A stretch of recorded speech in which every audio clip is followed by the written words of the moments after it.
Welcome back mga kabayan. Nagbabalik po muli ang inyong lingkod upang magbigay sa inyo ng mga bago at nagbabagang mga balita.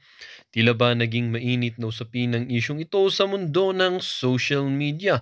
Naku po, breaking news talaga mga kaibigan dahil ang kontrobersyal na pastor at ang pinuno or ang leader ng KOJC or ng Kingdom of Jesus Christ ay sumuko na nga sa ating mga kapulisan. Dito nga natin makikita mga kapatid na itong si Pastor Apollo Kibuloy ay tunay ngang hindi na nakatiis sa pagpapakainit ng ating batas, lalong-lalo na ang Kongreso, pati na rin itong si General Torre. Ngunit makikita natin mga kapatid na itong si Pastor Apollo Kibuloy ay wala nga talaga sa kanyang simbahan na KOJC kundi nang galing umano sa bundok. Kaya itong ginawa ng Tory na ito at kanyang mga kasamahan sa pag-uutos ng mga nasa itaas katulad na lamang ni Tambaloslos, Benhur Abalos at Kuting ng Norte ay tila ba alam na alam talaga ang balak ng mga ito at ang alam naman natin na talaga na ang balak ng mga ito ay kunin at nakawin at saka or lakmahin or kunin ang kayamanan na KOJC or nakalagay na yaman sa KOJC. Dito nga rin natin makikita mga kaibigan na talagang mga ito or ang mga leader na ito or ang ating mga liderato na ito ay tunay ngang sakim sa pera at sa yaman. Well, para nga sa buong impormasyon mga kaibigan ay panoorin na lamang ang buong video. At kung bago ka pa lamang sa ating channel ay huwag kakalimutang mag-subscribe, pindutin ang notification bell at piliin ang all upang laging maging updated sa mga bago at nagbabagang mga balita. At sa mga solid viewers naman natin dyan, maraming salamat naman po sa patuloy na pagtangkilik sa ating channel. Tuloy-tuloy lang po ang laban para sa katotohanan at para na rin sa kinabukasan ng ating pinakamamahal na bansang Pilipinas. Huwag din pong kakalimutang mag-iwan ng like at i-share ang ating mga videos. Huwag din pong kakalimutang mag-comment patungkol sa inyong mga opinion. Lagi pong tatandaan, your opinion matters. Muli po, maraming salamat and God bless po. No, ayun lang kasi ang niya. No, kung kaya't ganite under Martin Romualdez, walang asenso, walang hirap na hirap sa buhay. Kasi nakita natin nga, totoo pala yung mga sinasabi ng mga former rebels, no, na mga operators din niya, yung mga CPP, NPA, NDF. Ganun yung mga sinasabi nila eh. So tanungin natin si Speaker, totoo ba yun? Di ba? Pero baka busy si Speaker kasi busy siya trooping the line, di ba? Alam mo ba? Yeah. Feel na feel nga niya, presidente siya Doc Lorraine. Talagang may ano pa siya, sumasaludo pa siyang ganyan. Naglalakad siya, may escort pa siyang mga militar. Hindi ko rin alam bakit nagpapababo yung mga militar natin, no? Oo nga. Di ba? Bawal again, yun Again, alam mo, di ba noon, Doc Lorraine, di ba? Remember nung si VP Robredo, yung nakita natin sumasaludo sa bandila, cringy nga yun parang sabi nga nila hindi daw proper yun lalo pa kayo yung House Speaker na parang may entourage pa, nagmamarcha na parang siya na ang presidente ng Pilipinas, matigas ang muka. Si President Tambalatlot. Tambalatlot President na. Tapos sabi ni Chris sa kanya, nakakatawa, baby damulag energy. Kaya nga, Boy Scout di ba? Nakakatawa. Sobrang nakakatawa, di ba? Na biglang bibong-bibo ka, President, feeling, di ba? Parang kakangilabot, di ba? Nakakangilabot. Pero at the same time, sobrang nakakatawa. Natawang-tawa ako pag nakikita ko gano'n. Hindi kaya binabangag talaga nila si presidente para hindi na maka-attend sa ganyan, siya na umattend sa ganyan. I-post lang ho muna natin to, panoorin ho natin yung mga latest na kaganapan dyan sa KOJC compound. Grabe ho nangyayari dito, napakarami hong pulis ang i-deploy dyan sa KOJC compound. Ito ho mga kababayan, panoorin ho natin itong footage. Galing kay yan o. Brothers Traveler ho yan, Brothers Traveler. Tapos na nga. Back to normal na daw. Oh, back to normal? Yes! O yun, back to normal na. Normal na daw po, back to normal na. Narinig natin ha. May nagsabi na, thank you. Back to normal na po tayo. Palagay ko mga kababayan, napakiusapan ho itong si Pastor Apollo Kibuloy na sumuko na dahil nga naman sobra-sobra na ho ang nararanasan ng mga miyembro ng KOJC sa ginagawang panggigipit ng mga kapulisan sa kanila. Ito, kay ano tayo, kay J. Guevara ho.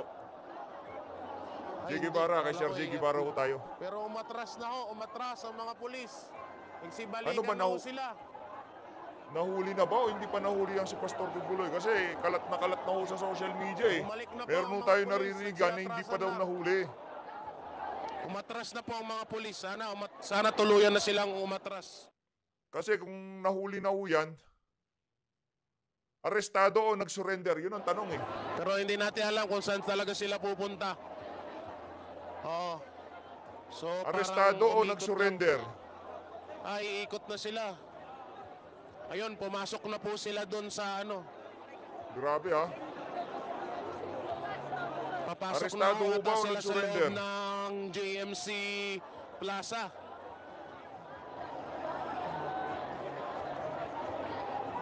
Kaso pinalitan, nagpalit lang.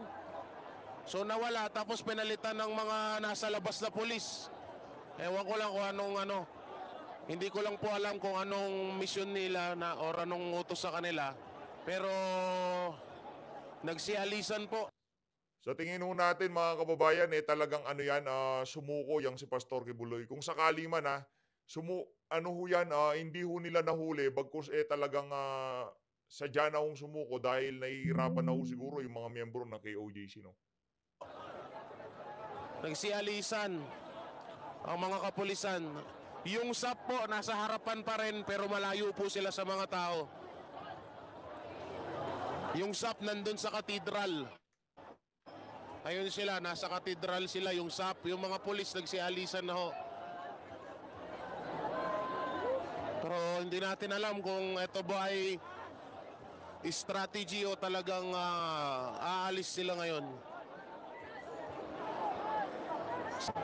Nagre-reconnecting tayo. Ayan na, nagsisialisan na mga pulis.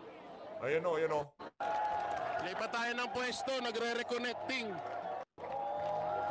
Ang naririnig nyo yan yung si J. Guevara, no? Si J. Guevara ho yan, J. mga pulis Guevara. dito sa harapan. J. Guevara ho yan, Pero J. hindi na Guevara. alam kung anong plano nila kasi nandito pa yung mga SAP.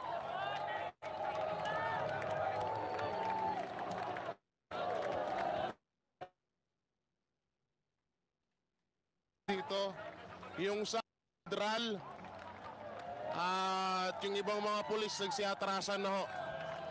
Pero wag ho tayo pakasiguro kung Kasi kaya tinatanong ho natin kung sumuko ba siya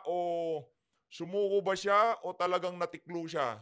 Kasi sa 16 days, sa 15 days na pananatili dyan ng pulis, hindi ho nila nahuli ang si Pastor Apollo Kibuloy. Kaya pa ho niya yung patagalin. Ha? Kung gugustuhin niya, kasi imagine, napakatagal ho niyang 16 days, di ho siya nakikita. Pagka nagkataon, ibig sabihin, hindi naman ho talaga nahuli nitong si Torre, yang si Pastor Apollo Kibuloy.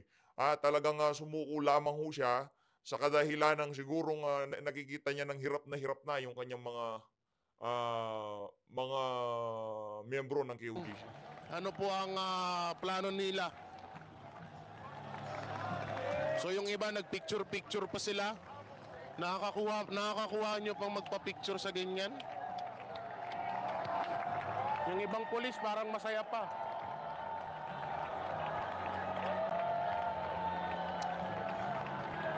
Pumapalakpak yung ibang pulis, hindi natin alam kung bakit. Hindi kasi Piling mo natin, may fake news kasing Saan ba sila Toto? Wait lang. baka hindi pa ho alam nitong si J. Guevara yung dito sa portion ng video na to. Kasi binalik ho natin. Tayo, mag-i-interview tayo. Boys lang.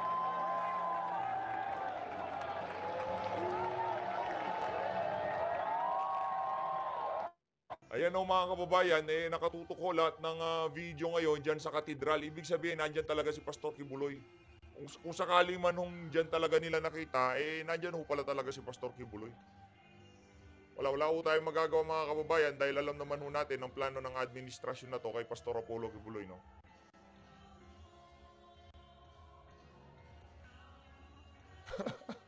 Ano ba, nahuli na ba o hindi pa nahuli? Ano to, peaceful retreat nitong mga tauhan nitong si Benhur Abalos or what? Kasi wala pa ho talagang konfirmasyon na nakalagay lang ho doon sa nitong si Benhur Abalos. Eh alam niyo naman ho yung si Benhur, sinungaling. Now in custody, nahuli na. Ay kay Atty. Trixie Cruz Angeles na mismo nang galing, now in custody. Si Pastor Kibuloy ho siguro ang tinutukoy nitong si Atty. Trix. Magkagayon pa man, may halong kalungkutan sana hindi ho siya kasi pag dinalayan sa Amerika, wala, yari ho, no? Oh, yun lang naman ho yun lang naman ho pakiusap ng kampo nitong si Pastor Apollo Kibuloy. Willing naman ho siyang sumuko Diba? Willing naman ho siyang sumuko, kaso gusto niyang hingi ng garantiya nitong si Marcos Jr. na hindi siya ibibigay sa mga Amerikano kasi ang talagang umahabol sa kanya mga Amerikano. Yun ho yun mga kababayan.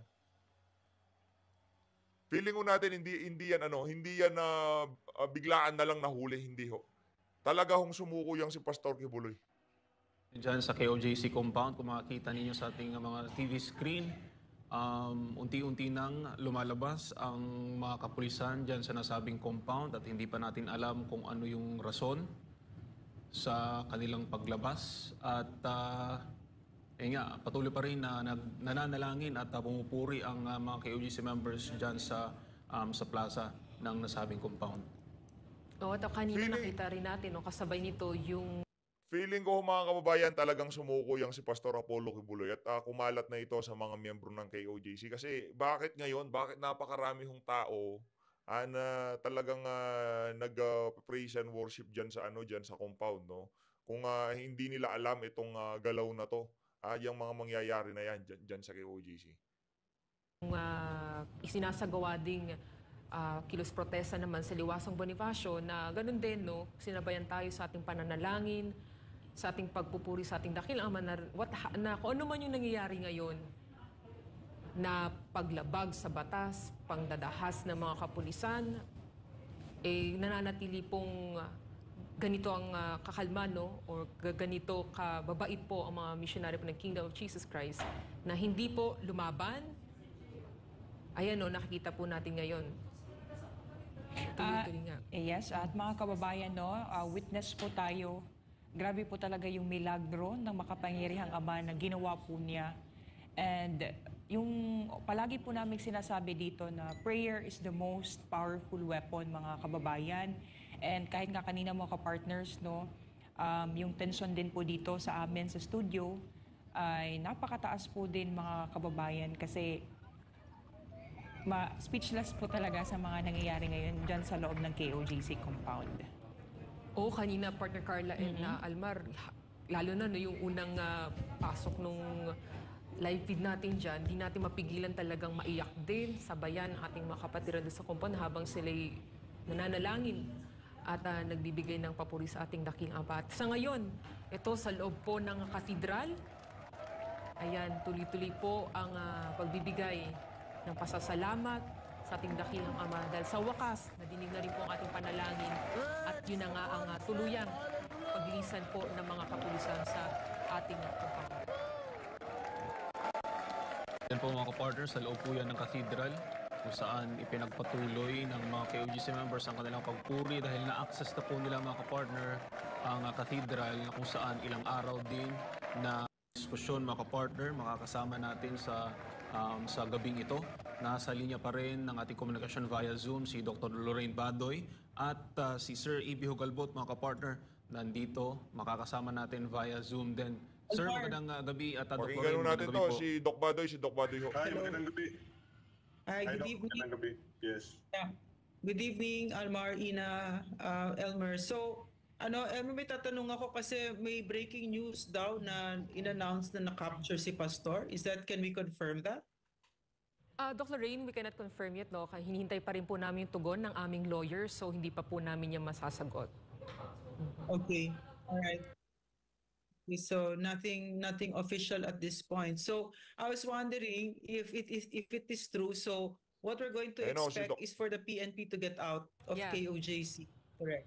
And Yeah. definitely, Doc Lorin, regardless no, kung sumurrender man o nahuli nila, tuloy naman po ang ating laban dito. Kasi, again, no, lalo na yung Oh, yeah. sinisigaw po dun sa Liwasang Bonifacio, ay sisingilin po natin si Bongbong Marcos Jr. dahil ginamit niya ang buong PNP para po labagin ang lahat po ng karapatan ng miyembro ng Kingdom Yan, of Jesus Christ. correct. Kasi once again, Diyan na ho magkakaalaman kasi tapos na, di ba? Tignan ho natin kung tama ba ang ginawa nitong mga kapulisan na to ng pang-aabuso sa karapatan nitong mga miyembro ng KOJC noong kinubkub ho nila yung compound. Tignan ho natin. hindi lamang po ito about kay Pastor, ito po ay about sa pagiging abusado ng gobyerno. Saka kung itong si Torre, meron siyang intel. Ibig sabihin yung intel nitong si Torre valid talaga. No, kaya yung sa circle nitong KOJC, kailangan ho nilang tignan kung sino yung mga daga dyan. Kasi merong nagre-report kay Torre na nandyan si Pastor Kibuloy. Ni Bongbong Marcos Jr. Yes, of course, no. Hindi sinunod ang due process at saka yung rule of law. So ano yung nakikita natin ngayon? Pinapasok na yung mga members ng KOJC sa cathedral? Yes po. Kung pwedeng ipakita ulit, no. So currently din po, lahat po ng mga miyembro, mga missionary po na pumunta rin po sila sa cathedral ngayon at tuloy-tuloy po yung pananalangin at pagpapapuri po, Dr. Lorin, tulad din kanina. So kasi finally, napasok na po namin uling cathedral at sana nga completely wala na pong police. Hindi ho siya nahuli, ha? Hindi ho siya nahuli. Sumuko ho siya sa ISAP. Ha? Sumuko ho iyang si Pastor. Doesn't matter, nandyan na ho siya, hawak na ho siya ng mga otoridad. Sumuko, nahuli, nandun na ho. Hindi na ho nagmamatter kung sumuko o nahuli siya o kung ano pa man. Hawak na ho siya ng mga otoridad. Na makita doon po sa loob ng aming compound. Tsaka yung nakita natin kanina, Doc Lorraine at tsaka Sir EB, yung dami ng pulis, talagang nakakatakot na ganito pala yung kaya nilang gawin sa kung ano man ang gusto nilang, kung sabi nga ng iba, kung baka mahirap na kapag makapagtripan ka ng isang addict. Hindi alam mo, ito yun no? Ito yung nakikita ko sa administrasyon na ito. No, kapag meron silang kaaway, no, yan pala yung puwersa na gagawin nila. Pero pag yung president mismo ang may nilalabag na batas na inilalabas natin na nagde-demand tayo, nagko-cocaine ka ba? Or ano ba itong mga smuggling na ito? Hindi ginagamit ang batas sa kanya, 'di ba? Exempted sila. At saka yung mga malalapit na mga kaibigan nila, inaareglo nila, no? Sir EB. Well, I agree, no? And at the outset, sinabi ko na nga, no? This is already tantamount to hostage taking, no?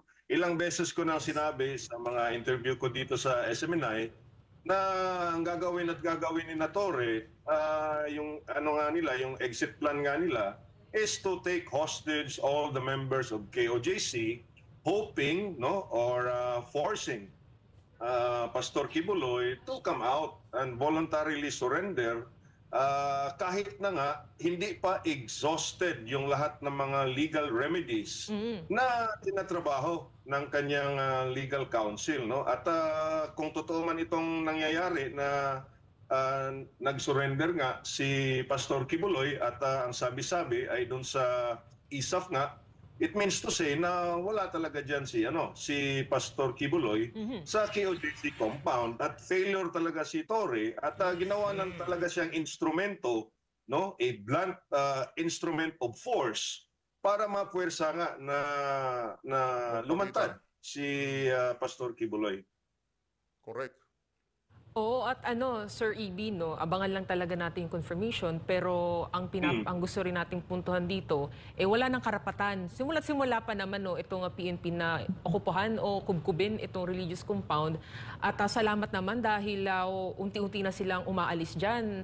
Kasi yung hinala din natin, no, Sir EB and Doc Lorraine, ang plan nila, dahil alam lang di naman basta magsusurrender si Pastor, lalo na't may banta po ang kanyang buhay, kanila pong kukubkubin, no, yung kukunin itong mga tahanan po namin. So wala na silang dahilan kung anong heartbeat pa yan. Baka kasi, Sir Ibi, Doc Lorraine, alam mo naman, pag mga galawang hindi naman matino na to, itong galawang mga magnanakaw, galawang bangag, baka magbutas-butas na naman sila, maghukay-hukay na naman dyan sila sa aming compound. At saka tuloy pa rin naman yung mga kaso, Yes. no?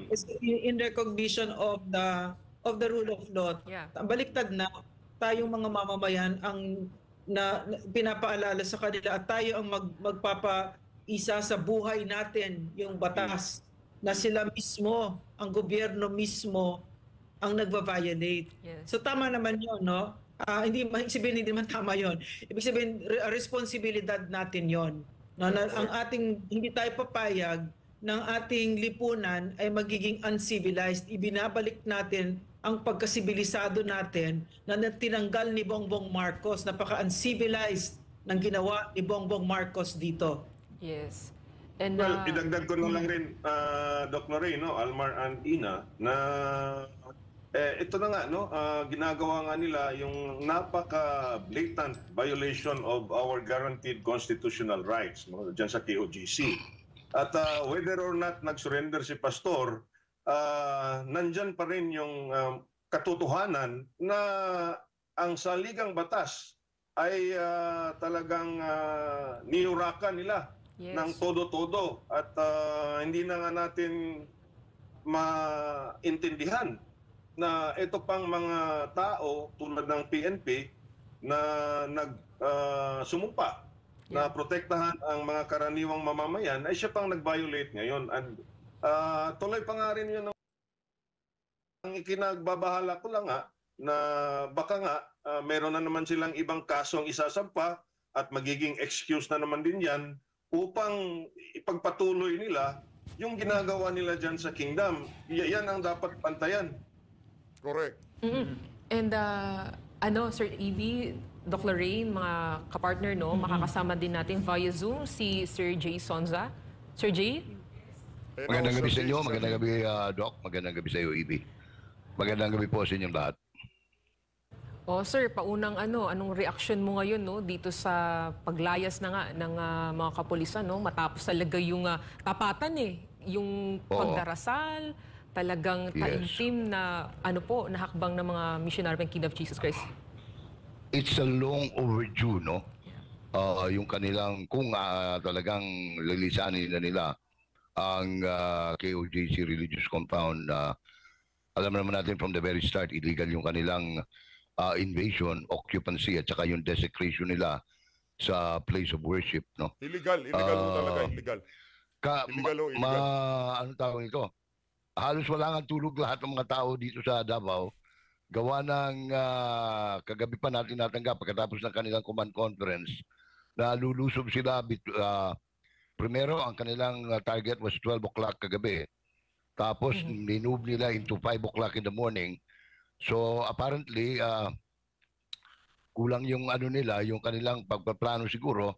They decided at saka parang may resistance sa Doc dahil may mga ilang nakausap tayo mga opisyal, no, junior officers na ayaw sumunod sa hindi dumating sa kampo, yung ibang galing pa sa ibang probinsya. So they delayed it finally. Kaninang 12 o'clock ng tanghali, inatanggap nga natin yung information galing sa loob ng katitipan na papasok talaga sila ng alauna. At ang kanilang plano nga ay mandahas. At kung manglalaban, ay huhulihin. In fact, they assigned 500 policemen as arresting officer kanina. No? Kaya ang usapan talaga kanina, kahit anong mangyari, walang manlalaban para wala silang dahilan. Kasi ang objective talaga ni Torre kanina ay palabasin ang lahat, no, ng non-police personnel just sa loob ng compound and for them to take over the entire property. Sa tingin ho natin, yan ho naging dahilan diyan sa breaking news na yan. Wala pa ho talaga tayong kumpirmasyon. Doon sa pa lang ho yan, diyan sa Facebook post nitong si Abalos at nakita natin yung ibang mga vlogger, nagsalita na rin ho kaugnay yan. Pero yung official ho, yung nakita sa larawan, yung hawak ho talaga ng mga otoridad itong si Pastor Apollo Kibuloy. Wala po ho tayong kumpirmasyon dyan. Ina. You know what? I also think that if indeed that si Pastor ay nag-surrender or whatever it is, it's not over. And what I want to point out, apart from yung fact na ginahasa yung saligang batas at yung mga karapatan nating lahat dito, ang showcase niya ay yung incompetence ng Marcos administration. Correct. Kailangan mo ng 5,000 para mangyari yan. Mga 5,000 pulis na nagkakakabot lang ng mga tiyan nila dito at nagkakalat lang dito sa KOJC. Parang nakita mo yung pag-iisip, ang labo, di ba? Anong klaseng pag-iisip, di ba? Yeah. So that gross incompetence, and again, he's so not fit to lead. He's not an executive at all. And may he plead. As a matter of fact, ang sabi ng mga kausap naming mga graduate ng PNPA, nahiya nga sila dahil doon pala nagtapos itong mamang ito. Sabi nga ang word na narinig ko simula pagkagabi, this man has no place dyan sa PNP kasi nasira ang dangal nila lahat Oo. Imagine mo, inaalagaan nila.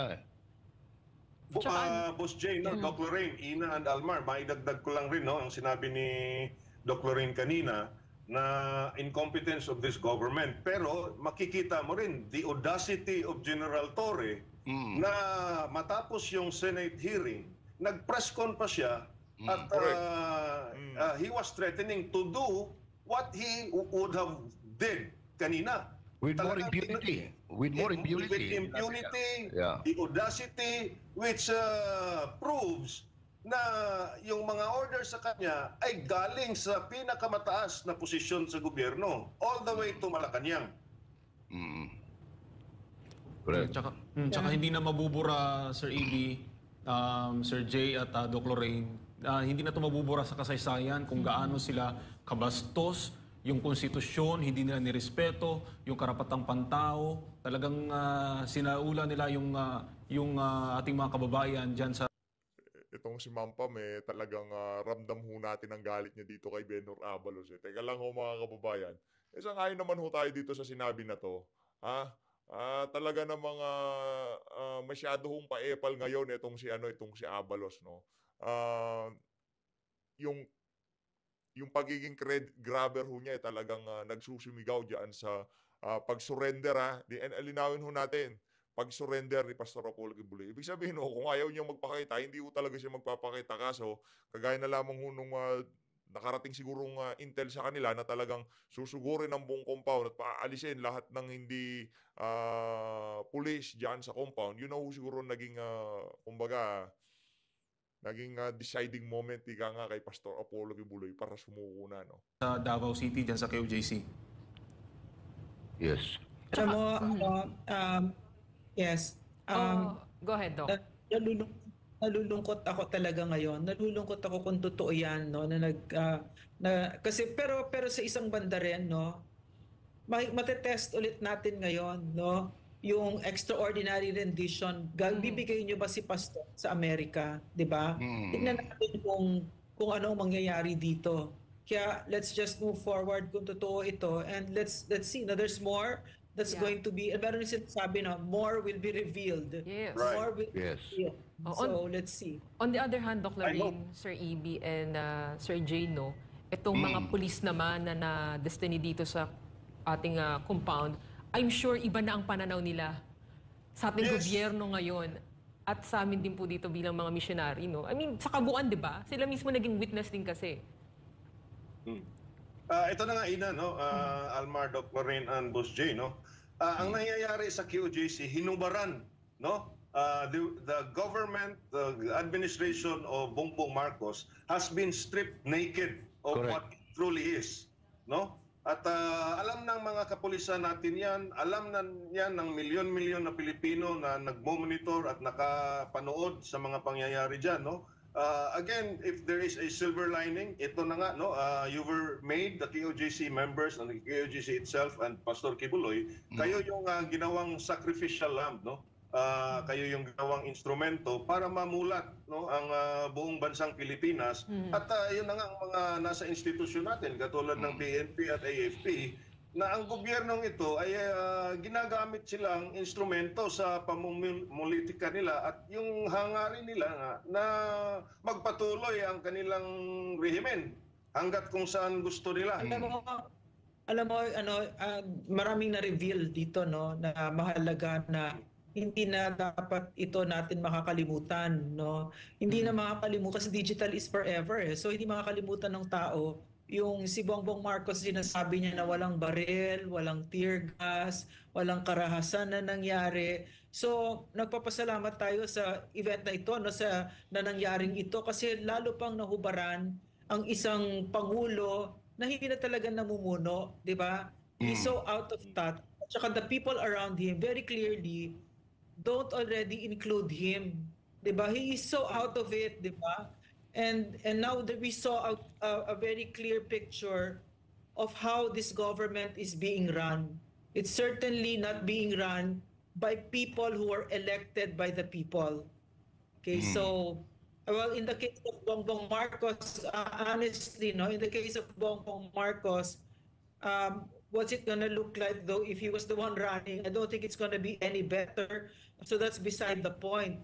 But meron kang inelect and this government that's being run by people na walang mandato, 'di ba? Nakita naman natin si Speaker Martin Romualdez kung umasta, 'di ba? Wow, correct. President, may pasaludo-saludo pa at ganyan. So that's the danger. That's the danger that somebody who was voted by 120, 150,000 Filipinos is the one that's taking the reins of the country and acting as if he's the president. No? Yeah. And not only that, sinisira niya, is trying to destroy someone who was voted into office on a very strong and solid mandate, historical. 32 million Filipinos voted for Inday Sara. No? Okay. At tama, no? At, yes. Yes po. At saka, no, Sir Ibi, Doc Lorraine, Sir Jay, hindi din po basa-basa yung pinagdaanan ng mga KOJC missionary. Kasi alam po natin magdadalawang linggo na po sila. Yung mga sufferings, pains po na dinaanan po ng mga kapatiran namin dyan, hindi po talaga mababayaran. Tama, no? At I would even suggest na lalo na yung mga bata at saka yung mga matatanda or kung sino man ay magsagawa kayo ng stress debriefing at magkonsulta ng mga psychologist at para ma-evaluate yung mga tao dyan so that you can also file civil claims, no? Siguro a class suit, no? Or probably go to a humanitarian court dun sa UN or whatever it is, no? Na legal recourse. At yun na nga, no? Kasi sabi nga ni Doc Lorraine kanina, no? At dagdag ko na lang rin, no?